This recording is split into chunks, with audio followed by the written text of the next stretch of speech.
This is the VIP Podcast, Virginia in Politics. Let's listen to host Chris Saxman explore the personalities and policies that connect the Commonwealth.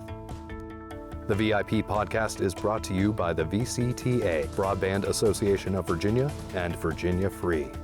The views and opinions expressed here do not necessarily reflect the views and opinions of the VCTA and Virginia Free or our sponsors. All right, good afternoon. Chris Saxman here on the VIP Podcast. That's the VIP, Virginia in Politics, not very important persons, although we have two VIPs on board with us today. Carrie Coyner, Delegate Carrie Coyner, is already a VIP because she was on the podcast during session, and now joining her, Delegate Mike Cherry. Let's start off with Mike Cherry. Say hello to the audience. Hello to the audience. There you go. Wise play, wise play. Delegate Coyner. Hi, Chris. How are you? Good to see you. Good to see you. And the VIP Podcast is brought to you by VCTA, the Broadband Association of Virginia, and Virginia Free, of which I am its executive director.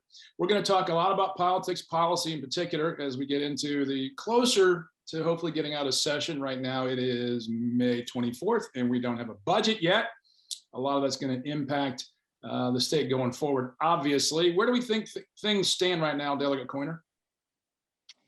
Well, your guess is as good as mine, Chris. It's been interesting reading different perspectives on what's happening. You know, I will say before we left our regular session, I thought we were making some great progress and issues that were most important to both bodies and the governor. You know, clearly education is a big one. I think we've all become a little bit more laser focused on the priority as we've had more and more days. So hopefully we're coming closer together on making education a priority and our spending, and we'll see that when we all come back together next week. Delegate Cherry, what are your thoughts? First time in, and we're in overtime. What do you think? First time in, we are in overtime. Obviously, we're ready to get this done. We've been ready to get this done since we were in session back in March, and we're grateful.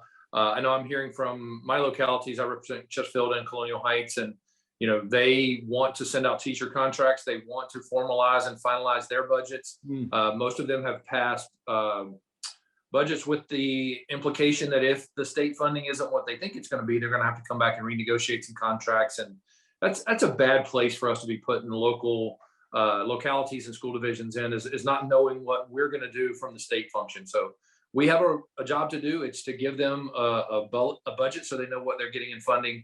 And I'm ready to get that done, and hopefully we get it done here very soon. What I've noticed from this time in Virginia political history is almost a lack of conversation or lack of interest, concern, upset about passing a budget on time. Usually when we're in these situations, it's because we have a lack of money. Now we have a largesse, and it's becoming difficult to figure out where it's all going to go, how we're going to build into programmatics, is it one-time spending, and the like. Why hasn't there been more of a conversation about this? Chris, I think it fundamentally comes down to just the philosophies of the two parties that represent the majority of Virginians. And that is, you know, there is a budget surplus. The conservatives, by and large, want to give as much as we can back to the people. The reason for the budget surplus is the out of control inflation.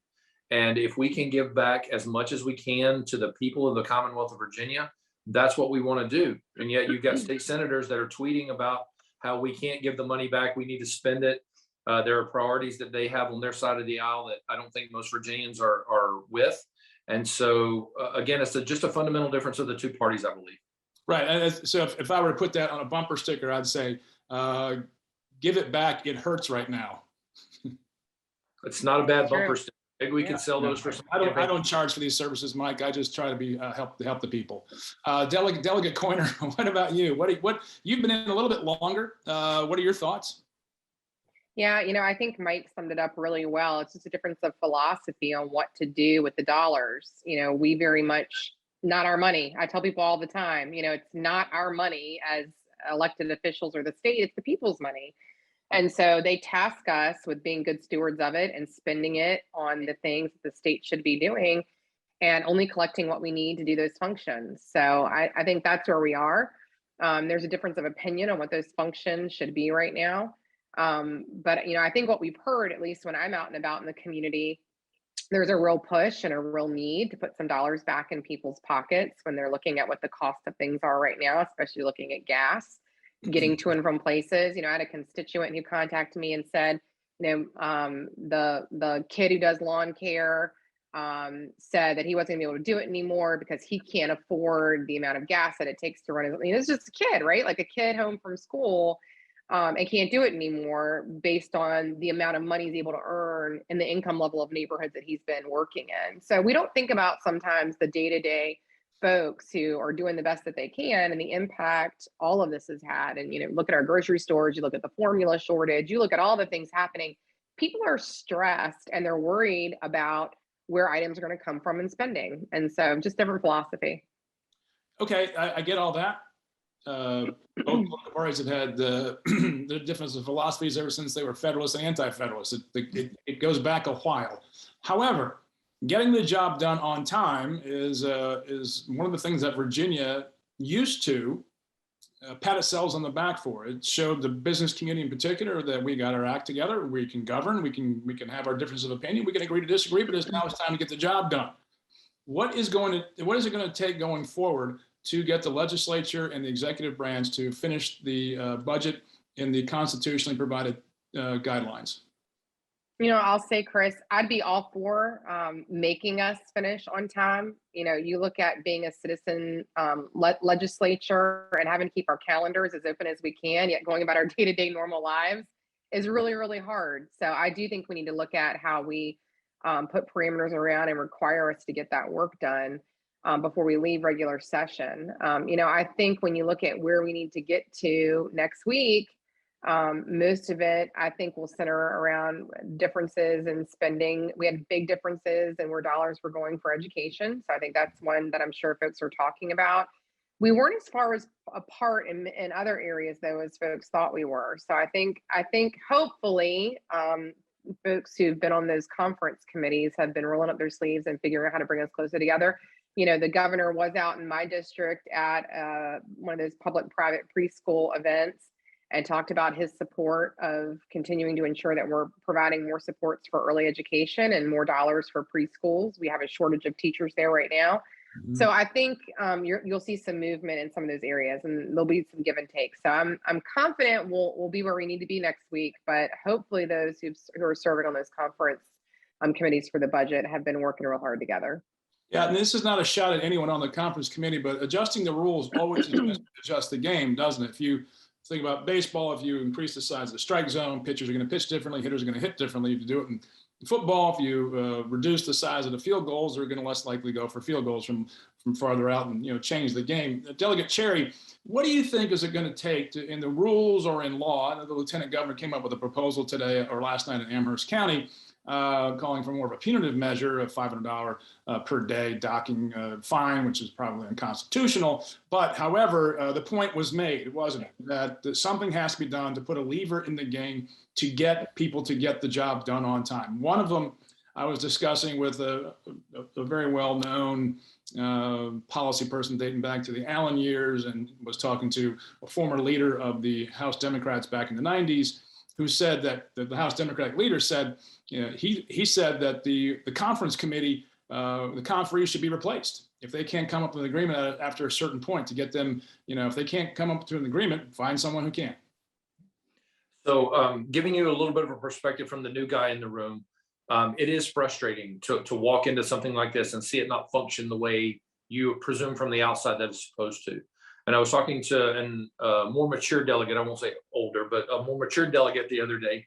And he was saying that it didn't used to be this way, that it was very much the understanding that you were going to do your job, you were going to do it on time. And somewhere along the way, the budget got weaponized.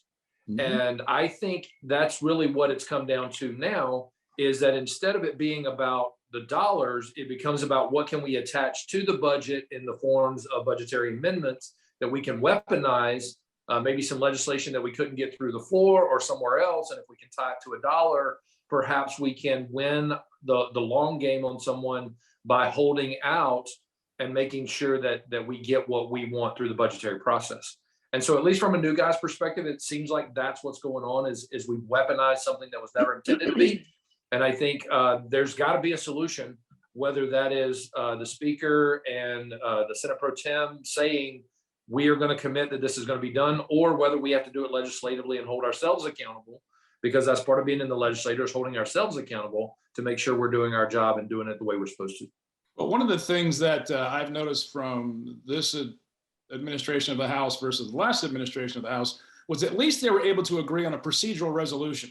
How are they ever going to behave and operate amongst each other? Is that the appropriate place, possibly, to put into the resolution that if the budget conferees don't meet the deadline by when we're supposed to adjourn sine die, that we're going to appoint new conferees who can get the job done, and or eliminate, as we did back in, I'm dating myself, nearly 20 years ago.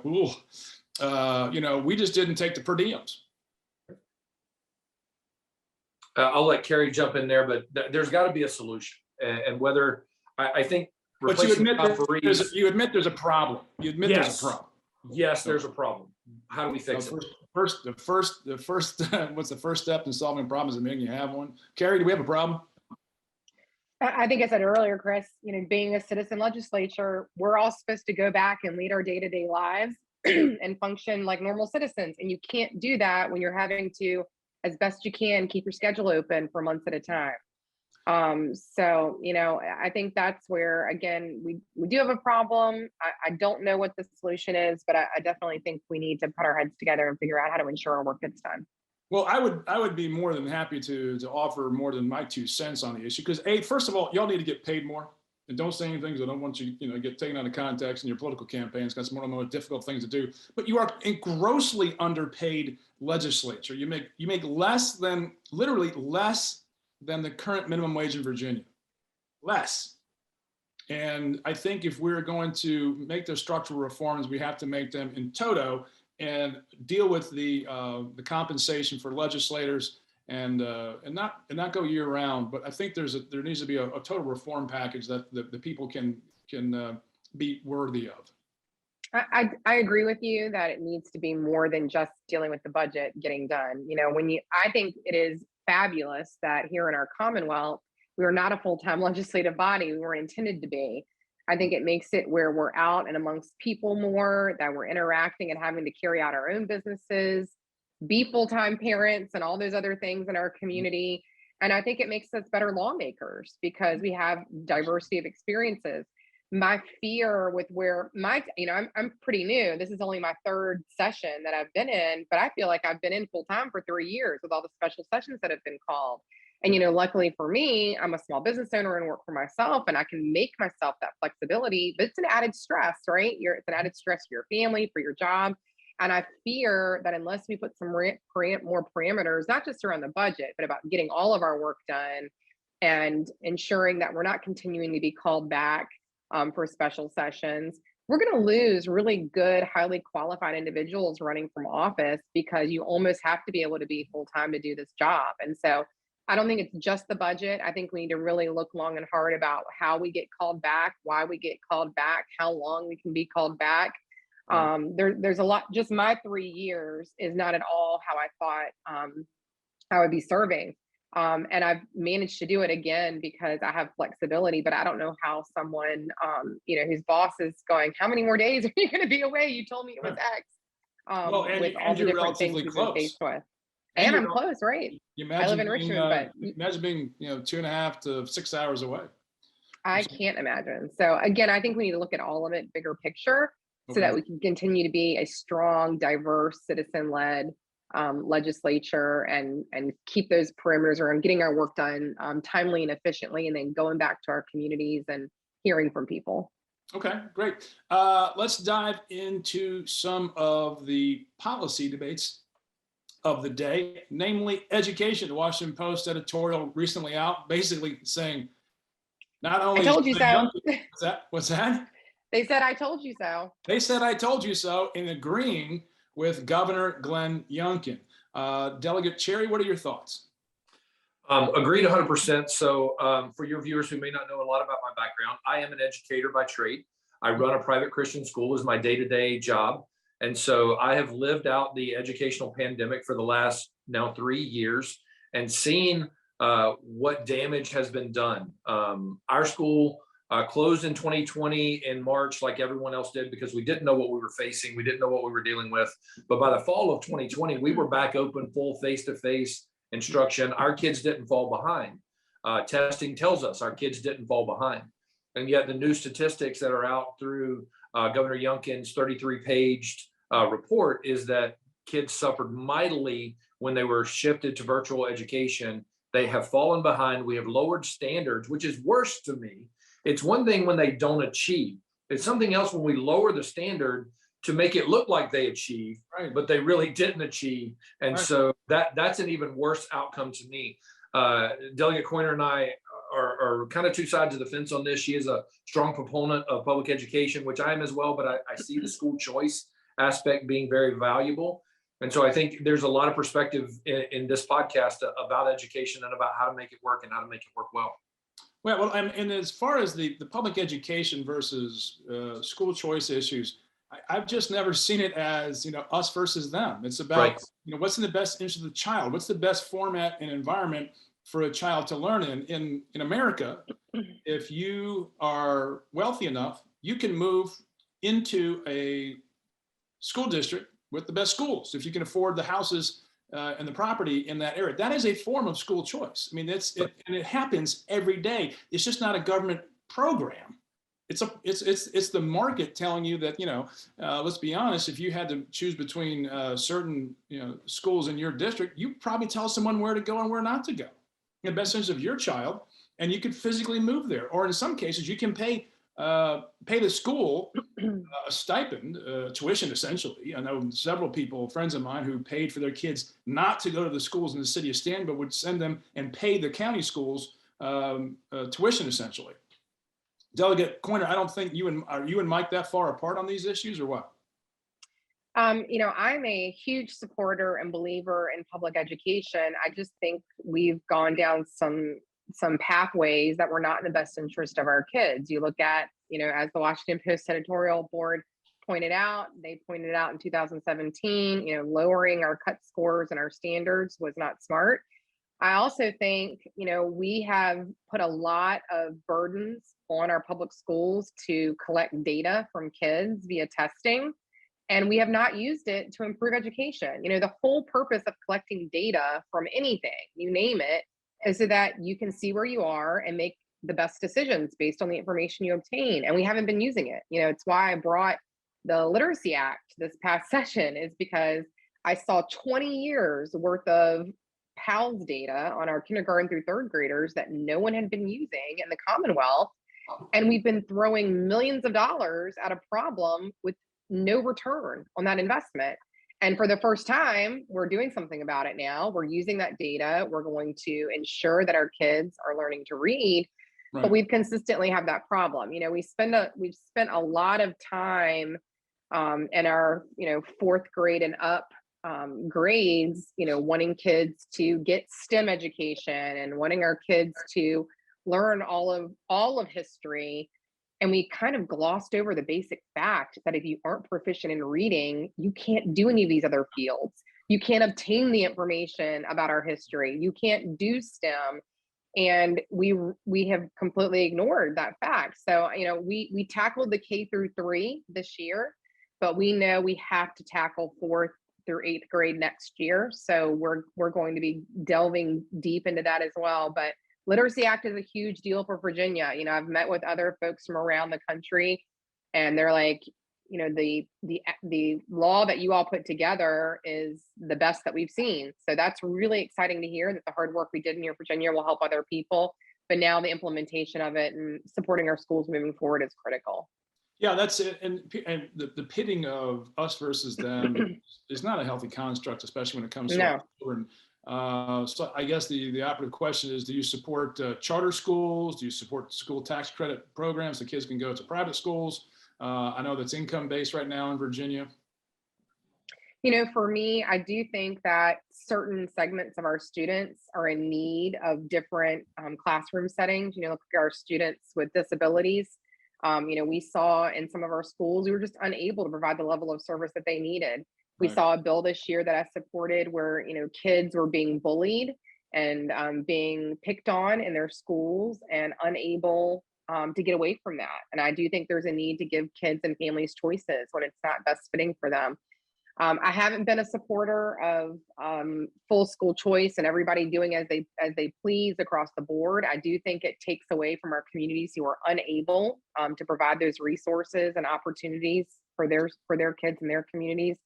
I think there's a deeper conversation to be had about what our schools are able to provide for resources, what parameters we're putting on them and burdens. You know, you look at the extra testing and you look at extra requirements for our public schools. And I think it's time we take a step back and say, what are we doing and why are we doing it? You know, what's benefiting kids, what's benefiting teachers and parents, and ensuring that we listen to folks. I mean, we've heard from parents loud and clear, you know, what you've been doing isn't meeting our needs. We've heard from teachers, what you all are doing, the decisions you're making isn't meeting our needs. And we see it from our data that it hasn't done a great deal for our children. So really looking at that conversation moving forward. I think the literacy is a huge win that we had this past year. I think we can do more good bipartisan work. You know, you look at the fights over things that people were fighting on different sides of the aisle.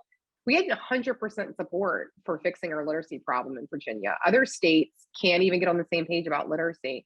So the work can be done, but I think we have to start our work from a place of admitting we have a problem and being willing to work together to come up with a solution that we can all support. So I do think it's possible to get there and supporting our public schools in their construct. So just to back it up here, you're okay with the school tax credit program? So I am only supportive at the moment of allowing our students who are struggling, we can't meet their needs in public schools to be able to have those opportunities. Okay. And then what would you support then if the schools aren't meeting the needs? Who determines that? And then what are the next steps to mitigate that? Well, I think we already have that in place now. We've just put we've made it very difficult for our public schools to be able to make those choices. You know, our public schools today already have the opportunity for lab schools. They have the opportunity to be innovative. We just haven't put in place the incentives for them to be able to take those risks. It's a risk, right, to try something new. And so I really think if you look within the parameters of what we're doing already, we have a lot of opportunities for our public school systems to be risk takers, to come up with innovative solutions where things are not working for certain segments of their population and their schools. And so I really think we ought to put that incentive in place to encourage our local school boards to get creative and start looking at the opportunities that they have. We see it already in some of our specialty centers and some of our programs where they have magnet schools within schools. Again, it's just giving them the opportunity to be risk takers is important. I think we do that through incentives. Mike, where are you on the various policies? I am a big advocate for school choice. I've studied other school districts around the nation that it's in. Indiana's a popular one. Florida's a popular one. But it's not just public-private. And Chris, you said a moment ago that it's not us versus them. If you go to Massachusetts, which is widely regarded as the #1 public education state in the nation, they have public school choice. And so you can choose your public school that you go to, and your tax dollars follow you to whichever school. And obviously there's some circumstances where they have to balance it, make sure you're not overcrowding the good schools and leaving the other. But I think anytime you have competition, it creates innovation, which makes people be more innovative and to cut overhead, cut administration.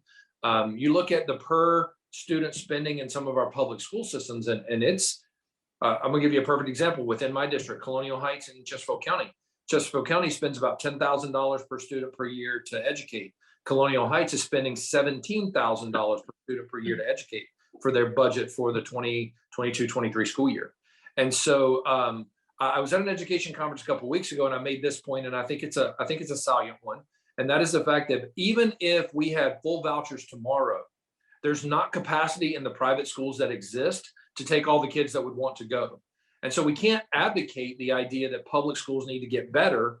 It's an all approach. I think all of the solutions should be looked at, whether it's vouchers, whether it's charter, whether it's lab, whether it is voucher, whether it is EISTC, which is the scholarship that Carrie was talking about a few moments ago with the bullying, where we're trying to give these kids options on ways to get out if they can't afford it. So I think it's an all approach. I don't think we can look at one thing and go, here's our silver bullet. We fire the silver bullet, education gets fixed. I think we have to take a multi-pronged approach to it and not leave one or the other out of the conversation. Yeah, I'll just to remind you both that the tuition assistance grant program that has been wildly successful in Virginia for higher education was instituted a number of decades ago. As a matter of fact, I was a recipient of that when I was in college back in the 80s, and that is nothing more than a voucher program. So we already have a voucher program in Virginia if you're fortunate enough to graduate high school and go to a private school, private university or college in Virginia. And another is an anecdote from when I was in middle school. There were two middle schools. They were called junior high schools then in Stanton. Shelburne on the west end of town and John Lewis on the east or northeast part of town. And I had to go to both because I took a class in 8th grade Latin over in John Lewis. And then in 9th grade, somewhere before 9th grade, we moved to that school district. And so I went to that school. So I actually went to both junior high schools. Later in life, I was on the board of zoning appeals in Stanton, serving alongside of my former principal, which is one of the great things about growing up in your community and serving it. And I asked him after one of our meetings, I said, hey, Paul, what was it like every day waking up? Because we have a consolidated school now, one middle school. What was it like every day going up against or having to be in the same town as John Lewis? You were the principal at Shelburne. He said, we tried every day to beat each other. We were trying to compete against each other every single day in every single thing. And that's what drove us. And it drove their innovation, I think, far more than most government programs can. And so to your point, Delegate Cherry, I agree with you on the competitive nature. And I think also one of the problems we have in the state is that we have far too many school districts that don't cooperate, inside of each other, especially when you have Colonial Heights and Chesterfield so closely related to one another, or you have cities and independent cities inside of counties, and they're separate school systems, and they don't collaborate nearly as much as they should and share their resources. So that when you cite those statistics of Colonial Heights having $17,000 a year, it's largely because of scale. It's not like, oh, we're going to spend more than Chesterfield County. Chesterfield County beats y'all on scale, and scale is really important when you can deliver the various services that kids need. Let's switch over to, if we can right now, to tax policy, because the linkage between obviously local taxes and paying for our schools is inextricably linked. Where are you on the governor's policy suggestions on tax reform, Mike Cherry? So I'm absolutely an advocate and supporter of doubling the state standard deduction. I think that's a starting place for us. Looking at local tax rates and that kind of stuff, I know assessments have gone up, whether that's real estate, whether that's used cars. Localities are struggling to try to find that balance point of having enough revenue to do what they need to do and understanding that inflation is killing everyone. I think the election in 2022, this fall election, as we're looking at the House of Representatives and some local offices, I think the answer is going to be it's the economy, stupid. Like everybody's going to be talking about the economy. Sure. So here we go recycling 1980s slogans, but it's the economy. 92. you youngins, don't remember. So that's what I think it is how do we support the individual and give them the maximum relief possible from the tax burden.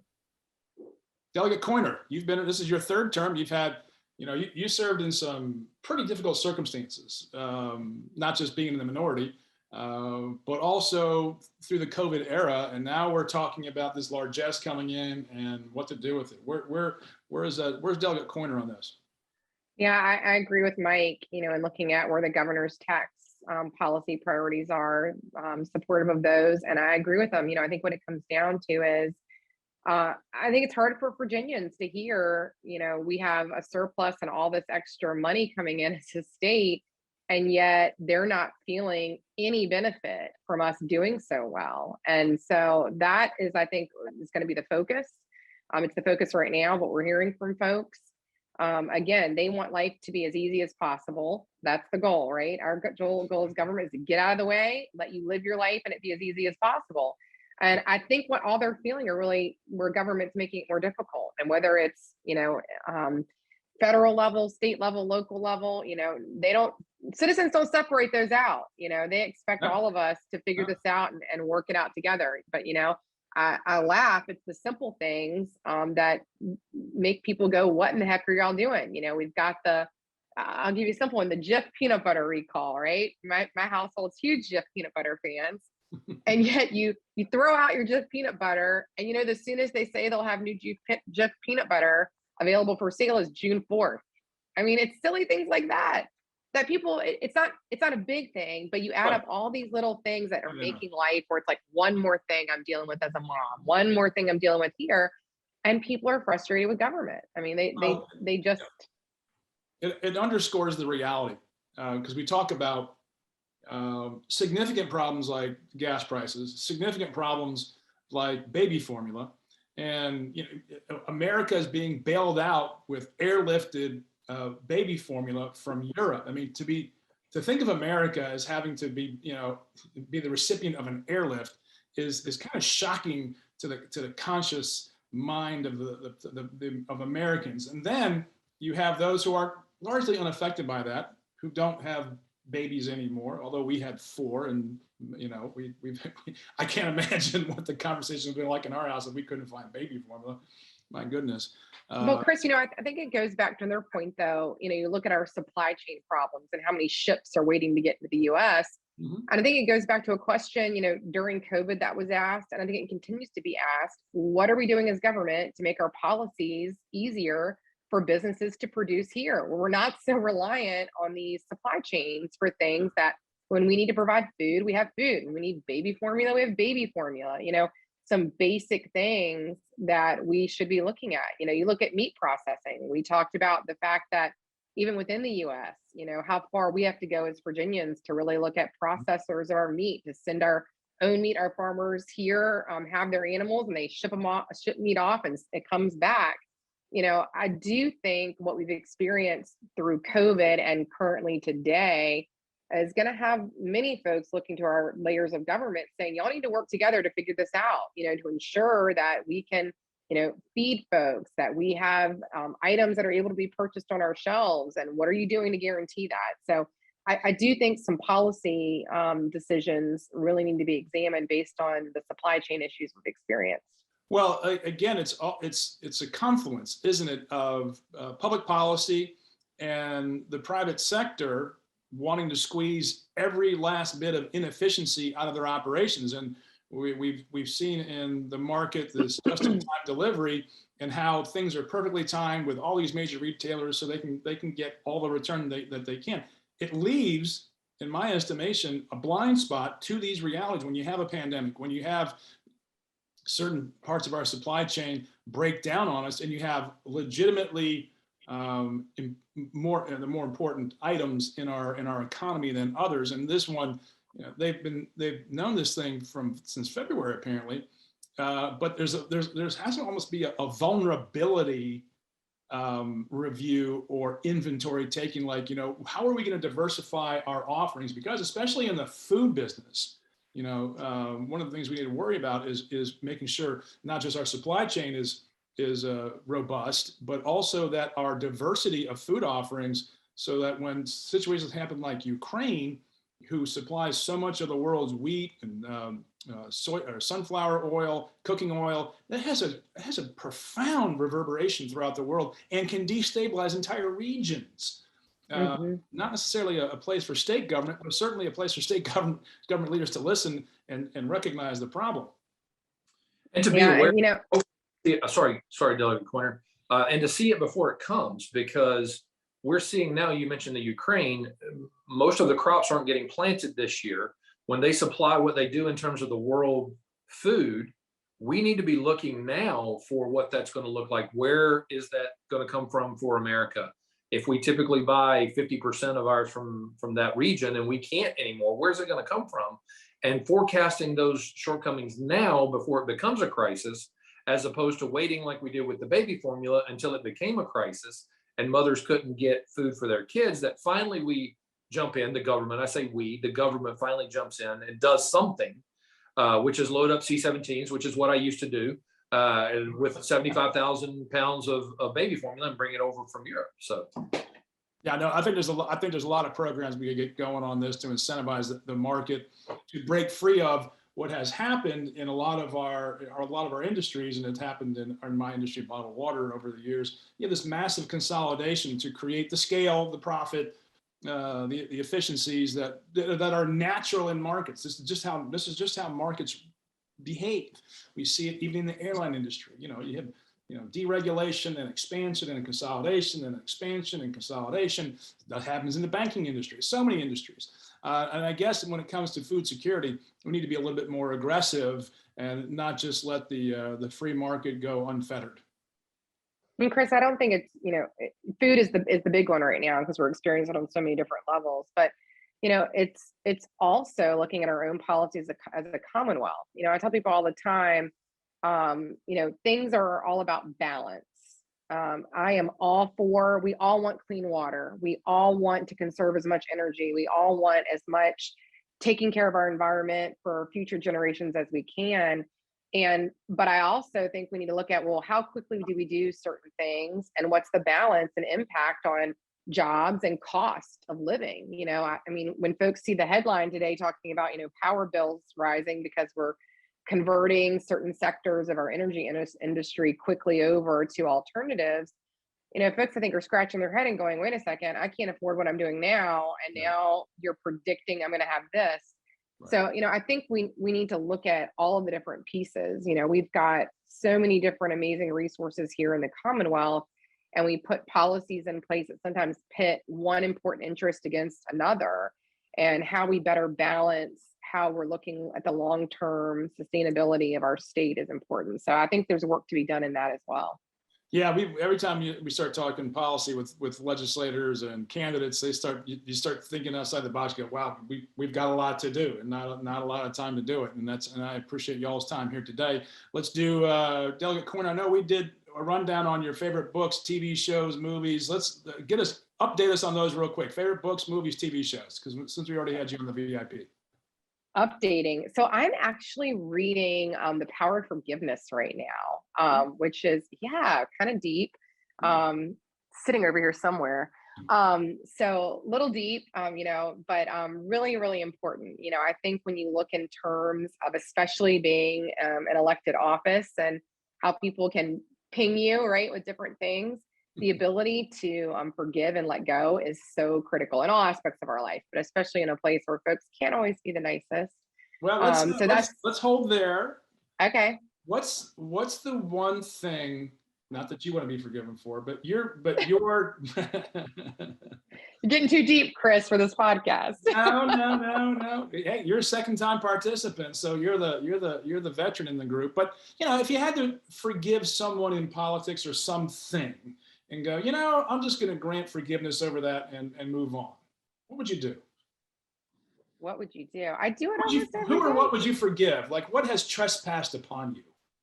Oh, I don't know. I don't know about there's any one thing, Chris. I think when you're in, yes, there is.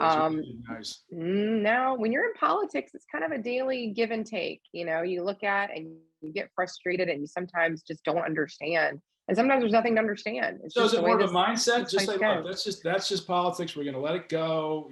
I forgive, grant passage, move on with your life. I think it is more of a mindset. And, I've been really fortunate to have that kind of mindset instilled in me for a long time. It's kind of like you forgive it and move on to the next thing, because it really holds on to you, not the other person, if you're unable to do that.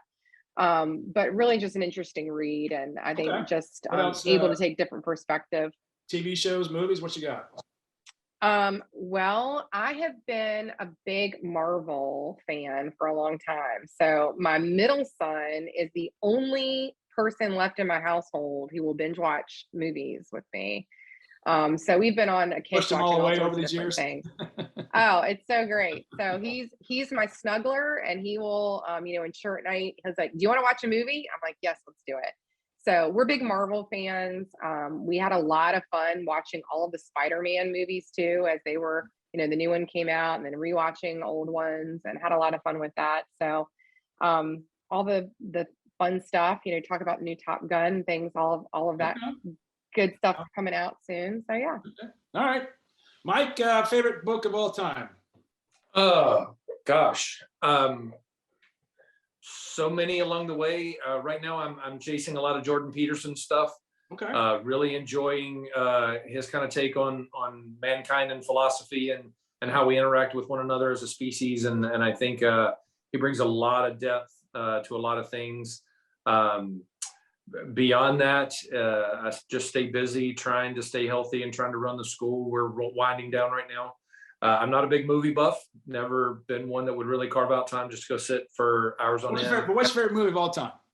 Favorite movie? Young Guns. I'll go That back to the didn't take 80s. long. I'm a Young Guns guy. I'm a Emilio Estevez and all the boys back in Young Gunville. It's probably my favorite of all time. Okay. TV show. I'm going to go even older school, MASH. Grew up with my dad watching it and just absolutely, I could sit down tomorrow and watch an entire season back to back. And even though I've seen them 100 times, that's just a classic, always will be. So yeah, MASH. I'll tell you how much MASH played a part in our family. We used to watch 3 shows back to back. We binge on different channels when it wasn't on after dinner or during dinner with my father when he'd come home from work. But we went so far as to ship in for our new groundbreaking for our warehouse and Stanton production facility. That was late 90s. Tony Pacos Hungarian hot dogs from Toledo, Ohio, in honor of Corporal Klinger. we had those shipped in for the event because my dad is such a huge MASH fan. That's awesome. Yeah. Awesome. Favorite sports teams, Mike? I'm a big college basketball fan, so the University of North Carolina at Chapel Hill is my died and true. That I'll always be Carolina blue for the rest of my life.